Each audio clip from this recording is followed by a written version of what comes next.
C'est un salut militaire qui fait du colonel Emmanuel Ozias le nouveau commandant de la base aérienne de Saint-Dizier. Le colonel Tanguy Benzaken quitte son poste. Alors pour son départ, la BA-113 a sorti les grands moyens. Cortège des troupes militaires, exposition d'engins, mais aussi vol de rafales. Sur le tarmac de la base, une centaine de militaires ont défilé. La cérémonie de passation a été l'occasion pour le colonel Emmanuel Ozias, originaire de Carcassonne, de prendre son tout premier commandement.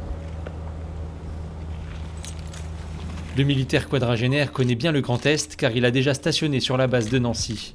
Il est donc de retour dans la région avec des objectifs bien précis.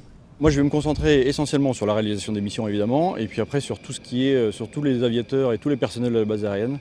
En fait, l'objectif pour moi, ça va être de pouvoir faire progresser tout le monde d'abord dans leur formation, et ensuite pouvoir faire en sorte que tout le monde se sente le mieux possible ici pour continuer les missions qui sont les nôtres et qui sont très demandantes, surtout en ce moment. De son côté, le colonel Tanguy Benzaken s'envole pour Norfolk aux États-Unis pour travailler sur une base de l'OTAN.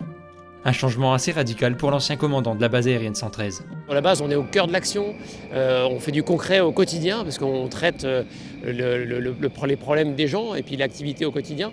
Et là, je vais travailler sur les perspectives, sur les prospectives de l'OTAN, donc à une échelle de 10-20 ans.